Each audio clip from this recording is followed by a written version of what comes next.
Olá, nobre fã de terror! Hoje irei narrar contos assustadores vividos em porões. Se não for forte, não assista ao vídeo. Se você realmente for um detentor de um sangue gelado, veja até o final. Será que consegue? A sombra do tio Edson. Era estranho voltar para a casa da minha infância depois de tantos anos. Minha mãe, uma mulher de coração enorme e sempre preocupada com o bem-estar dos outros, me recebeu de braços abertos. Eu havia passado tanto tempo fora, viajando, estudando, trabalhando em outros estados, que mal reconhecia o lugar. Mas algo, desde o início, me incomodava. Era como se uma sombra pairasse sobre a casa, uma sensação de que algo não estava certo, algo que eu não conseguia entender quando era criança, mas que agora se tornava cada vez mais evidente. A casa estava praticamente intacta, com as mesmas paredes brancas, o jardim bem cuidado, o cheiro familiar de bolo de fubá assando no forno. Mas o porão sempre foi um lugar que eu evitava. Não era apenas medo do escuro, era um instinto, algo visceral. Minha mãe raramente falava sobre o porão, e eu nunca tinha me dado ao trabalho de perguntar. Quando criança, eu sempre imaginei que monstros ou criaturas se escondiam lá embaixo, esperando o momento certo para atacar. Agora, adulto, eu sabia que os monstros eram reais, mas eles tomavam outras formas, mais sinistras e difíceis de identificar. Na primeira noite de volta, estava exausto. O voo tinha sido longo, e o jet lag me deixava grogue. Caí na cama, esperando apenas uma noite tranquila de sono. Mas, no meio da madrugada, algo me despertou. Um sussurro baixo, arrastado, que parecia vir debaixo de mim. Abri os olhos, ainda meio grogue, e fiquei imóvel, tentando ouvir novamente. Pensei que estava sonhando, mas o som voltou, mais alto, mais urgente. Era uma voz que parecia se arrastar pelas paredes, subindo do porão. Fechei os olhos com força, tentando ignorar, mas o som não parava. Na manhã seguinte, durante o café, mencionei para minha mãe. Ela riu, dizendo que devia ser a velha tubulação da casa ou talvez apenas o vento. Mas notei uma leve hesitação em seu olhar, algo que ela não queria me dizer. Deixei para lá, acreditando na explicação racional. Mas as noites seguintes trouxeram o mesmo pesadelo.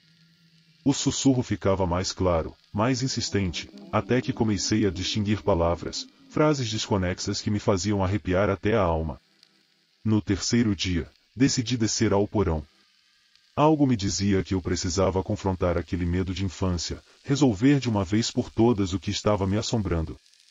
Peguei meu celular, usando a lanterna como guia, e desci as escadas de madeira que rangiam a cada passo, como se a própria casa estivesse tentando me impedir.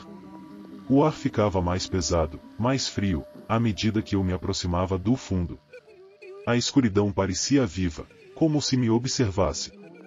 Chegando lá embaixo, o sussurro parou. Um silêncio sepulcral tomou conta do ambiente. Meu coração batia tão forte que eu podia ouvi-lo, ecoando nas paredes vazias. Usei a luz do celular para examinar o porão. Havia caixas velhas, móveis empoeirados, e ao fundo, um quarto improvisado. Um arrepio percorreu minha espinha ao reconhecer o lugar. Era onde meu tio Edson costumava ficar. Tio Edson era o parente que todos preferiam esquecer. Um homem recluso, calado, com um olhar que parecia atravessar a gente, como se ele visse coisas que ninguém mais podia. Quando eu era criança, ele já morava naquele quarto, isolado do resto da casa, uma escolha que nunca entendi. Minha mãe, sempre gentil, nunca reclamava da presença dele, mas eu sabia que ela também evitava aquele porão. A porta do quarto estava entreaberta, e algo no ar me dizia que eu deveria deixá-la fechada, que a curiosidade só me traria mais problemas. Mas, como sempre, a curiosidade venceu. Empurrei a porta devagar, e a lanterna do celular iluminou o interior. Ali, no centro do quarto, sentado numa velha poltrona, estava o tio Edson. O susto foi tão grande que quase deixei o celular cair. Ele estava de costas para mim, imóvel. Tio Edson, chamei, minha voz um sussurro quase inaudível. Não houve resposta. Algo dentro de mim gritava para sair correndo, mas meus pés não se moviam. Dei um passo à frente, minha respiração pesada, e estendi a mão para tocar seu ombro. Quando meus dedos se aproximaram, ele se virou bruscamente. O rosto que vi não era o do meu tio. Ou melhor, era mais distorcido, como uma caricatura grotesca. Os olhos estavam fundos, vazios, como duas órbitas negras, e a pele parecia ter sido esticada ao ponto de romper, tão fina e pálida que quase brilhava sob a luz do celular. Mas foi o sorriso que me paralisou. Um sorriso largo, desumano, que não correspondia ao olhar morto. Era como se alguém tivesse forçado aquele sorriso em seu rosto, uma máscara de pura maldade. Tio Edson, repeti, mas minha voz era apenas um fio, perdido na escuridão. Ele então sussurrou algo, palavras que não faziam sentido, mas que me encheram de um terror profundo. Eles nunca te deixam, sabe? Apenas se escondem nas paredes. Recuei, tropeçando em algo atrás de mim, meu coração batendo descontrolado. De repente, ele começou a rir, uma risada baixa e distorcida que ecoava pelo porão. Meu instinto de sobrevivência finalmente chutou, e eu corri, subindo as escadas tão rápido quanto podia, a risada dele me seguindo como uma sombra. Na manhã seguinte, depois de uma noite sem dormir, decidi confrontar minha mãe. Perguntei sobre o que havia acontecido com o tio Edson, o que realmente estava escondido naquele porão. Ela ficou pálida, como se todo o sangue tivesse drenado de seu rosto. Seus olhos, normalmente calorosos, estavam cheios de medo. Edson morreu, ela sussurrou, sua voz trêmula. Ele morreu naquele porão e há 10 anos. Senti um calafrio percorrer minha espinha. Se ele estava morto, o que ou quem eu havia visto? Determinado a descobrir a verdade, comecei a pesquisar sobre a casa, sobre a história do lugar. O que descobri me deixou sem palavras. Antes de ser nosso lar, a casa havia sido uma pensão, famosa por seu passado macabro. Houvera desaparecimentos, mistérios nunca resolvidos, histórias de quartos escondidos no porão. Resolvi voltar ao porão, desta vez à luz do dia. Armado com a nova informação, comecei a inspecionar cada centímetro daquele lugar maldito. Depois de horas, encontrei uma parede falsa, oculta por móveis velhos. Atrás dela, um quarto escondido, impregnado com o cheiro de mofo e decadência. Dentro, restos de uma vida esquecida, entre eles, um diário. O diário pertencia ao tio Edson. Nas páginas amareladas, ele falava sobre sua obsessão com a história da casa, sobre as tentativas de se comunicar com os espíritos dos desaparecidos, de libertá-los. Mas algo deu terrivelmente errado. O último trecho era um aviso desesperado, escrito com uma pressa frenética, e afaste-se do porão. Feche-o para sempre. Saí daquele porão como se estivesse fugindo do próprio inferno. Eu sabia que precisava sair daquela casa, e rápido. Convenci minha mãe a vendê-la, e não olhei para trás. Mas mesmo agora, longe dali, ainda sinto os olhos de tio Edson me observando. Ainda ouço aqueles sussurros nas paredes, sussurros que tentam avisar, ou talvez amaldiçoar. Desde então, nunca mais ignorei os sussurros no escuro. Eles estão sempre lá, à espreita, esperando para serem ouvidos. E sempre que fecho os olhos, vejo o rosto de tio Edson, sorrindo aquele sorriso que me persegue, um lembrete de que alguns segredos deveriam permanecer enterrados. O hóspede do porão. O sábado começou como qualquer outro na pacata rua onde eu morava, um daqueles bairros onde todos se conheciam e as únicas novidades eram os cachorros perdidos e as visitas dos netos aos avós. O sol brilhava forte, e o calor fazia a grama do meu jardim parecer mais verde que o normal. Decidi aproveitar o dia para cortar o gramado, uma tarefa que eu sempre adiava, mas que naquele dia parecia inevitável. Enquanto empurrava o cortador de grama, deixando linhas retas e perfeitas pelo quintal, minha mente vagava. Pensava em coisas triviais, na semana que se passará, nos planos para o domingo, até que uma notícia no rádio chamou minha atenção. Um alerta havia sido emitido. Um preso havia escapado de uma penitenciária de segurança máxima ali perto, e a polícia estava em alerta máximo. O aviso era claro, o homem era perigoso, e todos deveriam trancar portas e janelas. Ri sozinho, achando que aquela era mais uma dessas histórias exageradas que se espalham para assustar as pessoas. Afinal, o que alguém fugido da justiça iria querer com uma rua tão tranquila como a nossa? Terminei de cortar o gramado, suado e satisfeito. Entrei em casa, deixando a porta da frente entreaberta para deixar a brisa de verão circular. O som do ventilador na sala competia com o zunido dos grilos lá fora.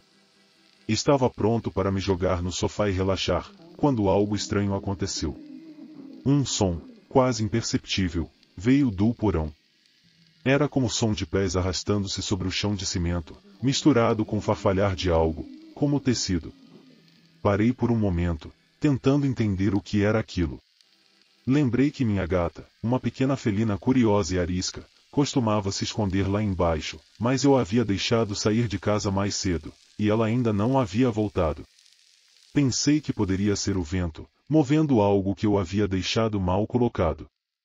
Talvez uma janela aberta? Mas o som voltou, dessa vez mais alto, mais claro. Não era o vento, e com certeza não era um animal. Era algo, ou alguém, que não deveria estar ali. Meu coração começou a bater mais rápido, o som ecoando em meus ouvidos. Decidi investigar, mas não sem antes me armar. Peguei a coisa mais próxima, uma velha vassoura que estava encostada na cozinha, e me aproximei da porta do porão. A cada passo, o som ficava mais claro, mais perturbador. A porta do porão sempre teve uma aparência estranha, antiga, com dobradiças que rangiam e uma maçaneta gasta pelo tempo. Coloquei a mão na maçaneta, hesitei por um segundo, e então abri a porta devagar. A escuridão do porão parecia ainda mais densa do que o normal, como se estivesse esperando por mim. Acendi a luz, e desci os primeiros degraus, o som das minhas pisadas abafado pelos meus pensamentos que gritavam que eu deveria sair dali. O porão estava aparentemente vazio, como sempre, um depósito de coisas antigas, esquecidas, acumuladas ao longo dos anos. Soltei um suspiro de alívio, rindo de mim mesmo por ser tão paranoico. Mas então, ouvi de novo. Respiração. Lenta, pesada, vindo de trás das cortinas empoeiradas que cobriam o canto mais distante do porão. O sangue gelou nas minhas veias, e todos os filmes de terror que eu já havia assistido passaram pela minha mente em um turbilhão de cenas. Sabia que deveria sair correndo, que deveria chamar a polícia, mas algo me manteve ali, imóvel, com a mão apertando o cabo da vassoura como se fosse uma arma de verdade. Com passos hesitantes, aproximei-me das cortinas, o coração martelando tão forte que eu podia jurar que qualquer um conseguiria ouvi-lo. Com uma última respiração profunda, segurei a borda da cortina e a puxei com força. O que vi me fez perder o fôlego. Agachado no canto, encolhido como um animal acuado, estava o homem. Aquele homem. O fugitivo que todos procuravam. Seus olhos, arregalados de medo e cansaço, encontraram os meus, e por um segundo, nenhum de nós se mexeu. Parecia que o tempo havia parado. Ele estava coberto de sujeira, com o rosto mal barbeado e as roupas em farrapos, mas era impossível não reconhecer o pânico nos seus olhos. Antes que eu pudesse gritar, antes que eu pudesse fazer qualquer coisa, ele levantou as mãos, suplicante. Por favor, ele murmurou, a voz rouca, quase sem vida. Por favor, me ajude. Eu não fiz nada de errado. Fui incriminado. Só preciso de um lugar para me esconder até que eu possa provar minha inocência. Algo na sua voz, na sua expressão, fez com que eu baixasse a vassoura. Ele não parecia uma ameaça, apesar da situação. Ele parecia apenas desesperado. Eu deveria ter feito a coisa certa. Eu deveria ter saído correndo, chamado a polícia, colocado fim naquela loucura. Mas a expressão no rosto dele, a maneira como ele tremia de medo, fez com que eu hesitasse. E foi essa hesitação que selou o meu destino. Convidei-o para ficar. Levei-o para a cozinha, dei-lhe um copo d'água, algum alimento, e ouvi sua história. Ele falou de sua fuga, de como tudo havia sido um erro, de como ele só precisava de tempo para esclarecer as coisas. E eu queria acreditar nele. Talvez fosse o calor da tarde, ou o medo de estar tão próximo de um criminoso, mas algo em mim dizia que ele estava dizendo a verdade. Ele parecia frágil, vulnerável, como alguém que poderia ser meu vizinho, meu colega de trabalho, alguém que eu nunca suspeitaria. Mas conforme a noite avançava, e as sombras começaram a se estender pelas paredes da casa, a realidade do que eu havia feito começou a se assentar. Eu estava abrigando um fugitivo. Alguém que a polícia estava procurando ativamente. Cada barulho que a casa fazia, cada crepitar das madeiras antigas, me fazia saltar. Não consegui dormir, e os pensamentos de arrependimento e medo me assombraram a noite toda. Decidi que de manhã eu ligaria para a polícia. Eu daria um aviso anônimo, faria o que deveria ter feito desde o início. Era a coisa certa a se fazer. Mas, quando o sol finalmente começou a despontar, trazendo uma luz pálida e doentia, desci as escadas e descobri que ele havia sumido. O porão estava vazio. Procurei em cada canto, em cada espaço escuro, mas não havia sinal dele. Nem um único traço que indicasse que ele havia estado ali. Era como se ele tivesse evaporado. Confuso, com o coração ainda batendo forte, liguei para a polícia e contei o que havia acontecido. Eles vieram, revistaram minha casa, a rua, a vizinhança, mas não encontraram nada. Era como se ele nunca tivesse existido. Os dias passaram, mas o medo não. A paranoia de que ele ainda poderia estar por perto, vigiando, esperando, começou a me corroer. Mantive as portas trancadas, chequei o porão todas as noites antes de dormir, mas o medo continuava a me assombrar. Eu não sabia se ele era real, se eu havia realmente abrigado um fugitivo, ou se minha mente havia pregado uma peça em mim. As notícias não falaram mais sobre ele, e parecia que o mundo havia esquecido sua existência. Mas eu não conseguia esquecer. Cada vez que desço ao porão, cada vez que sinto o vento movendo as cortinas, lembro-me daquele olhar. Daquele pedido de ajuda que me fez tomar a pior decisão da minha vida. E a cada vez que ouço um som à noite, um farfalhar ou um estalido, fico me perguntando se ele voltou, se está à espreita, esperando o momento certo para reaparecer. Talvez ele nunca tenha ido embora. Talvez ele esteja em algum lugar, sempre observando, sempre à espera. O verdadeiro terror não foi aquele fim de semana com o fugitivo no meu porão. O verdadeiro terror é a dúvida que ficou, o medo que me acompanha desde então. A incerteza de saber se ele era realmente inocente, ou se eu deixei escapar um monstro que ainda está por aí, escondido nas sombras. A casa da Rua dos Ipês. Rodrigo sempre ouviu histórias sobre a casa na Rua dos Ipês.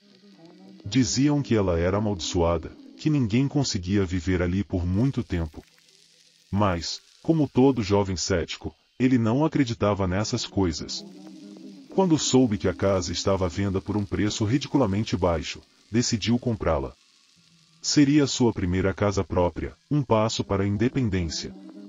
Na primeira visita, a casa parecia comum, talvez um pouco desgastada pelo tempo, mas nada que uma boa reforma não resolvesse. Mas havia algo estranho no ar, uma sensação de desconforto que ele não conseguia explicar. Rodrigo ignorou o pressentimento, atribuindo-o à empolgação e ao nervosismo. Assim que se mudou, percebeu que havia algo mais na casa. O porão, em particular, exalava uma aura de mal-estar. Era um lugar que parecia estar congelado no tempo, como se ninguém tivesse pisado ali em décadas. As paredes eram escuras, manchadas por infiltrações, e o ar tinha um cheiro forte de mofo misturado com algo que ele não conseguia identificar. Rodrigo tentou ignorar o porão, mantendo a porta sempre trancada, mas não conseguia tirar o lugar da cabeça. À noite, quando o silêncio tomava conta da casa, ele jurava ouvir sons vindos de lá embaixo. Eram barulhos sutis, como o arranhar de unhas no concreto ou sussurros que pareciam ecoar das profundezas. Certa noite, incapaz de ignorar os sons perturbadores, Rodrigo desceu ao porão, armado com uma lanterna e uma coragem forçada. O ar lá embaixo estava gelado, e a lanterna tremia em suas mãos. Cada passo que dava parecia ecoar, aumentando a sensação de que não estava sozinho. No canto mais distante do porão, algo chamou sua atenção. Uma parede que parecia diferente das outras, mais recente, como se tivesse sido construída depois. Movido por uma curiosidade sombria, ele começou a bater na parede, e o som oco que ouviu o fez recuar.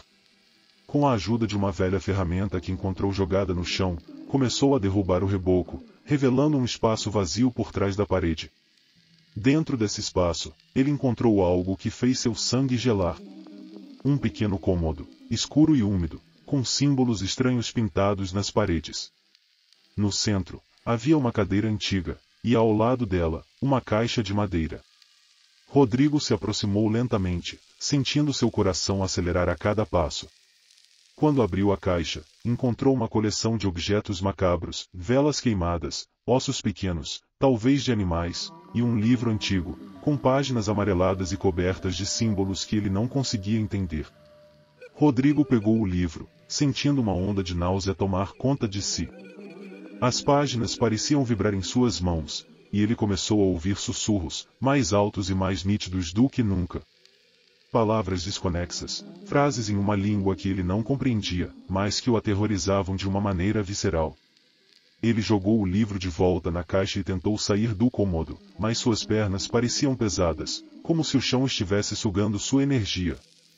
Foi então que as luzes da lanterna piscaram e se apagaram, mergulhando o porão em completa escuridão. Rodrigo ficou imóvel, sentindo o pânico tomar conta. Ele podia ouvir algo se movendo ao seu redor, passos suaves e arrastados, como se alguém ou algo estivesse se aproximando. De repente, ele sentiu um toque frio em seu ombro. Ele girou rapidamente, mas não havia ninguém ali. Apenas a escuridão, opressora e silenciosa. Tentando controlar o medo, Rodrigo correu para a escada, mas, no momento em que colocou o pé no primeiro degrau, ouviu um som que o fez parar. Um riso, baixo e rouco, ecoando pelas paredes do porão. Ele olhou para trás, e por um breve momento, viu uma figura nas sombras. Era apenas uma silhueta, mas os olhos brilhavam com uma luz fria e maligna. Ele subiu correndo as escadas, fechando a porta com força e trancando-a. Mas mesmo com a porta fechada, ele ainda podia ouvir o riso, fraco, mas presente. E os sussurros, agora mais claros, falando diretamente em sua mente. Os dias que se seguiram foram um tormento para Rodrigo. O riso e os sussurros nunca cessavam, sempre presentes, sempre ao alcance do ouvido. Ele começou a se perguntar se estava ficando louco. As noites eram as piores. Ele podia sentir a presença no porão, algo maligno que parecia estar esperando, observando, crescendo em poder a cada dia que passava. Certa manhã, ao acordar, Rodrigo encontrou marcas vermelhas em seus braços, como arranhões, mas mais profundas e dolorosas. Ele sabia que algo estava acontecendo com ele, algo que não podia explicar, algo que vinha do porão. Ele tentou abandonar a casa, mas a ideia de deixá-la sozinha com aquilo lá embaixo, o aterrorizava ainda mais. Era como se a casa estivesse viva, prendendo-o ali, alimentando-se de seu medo.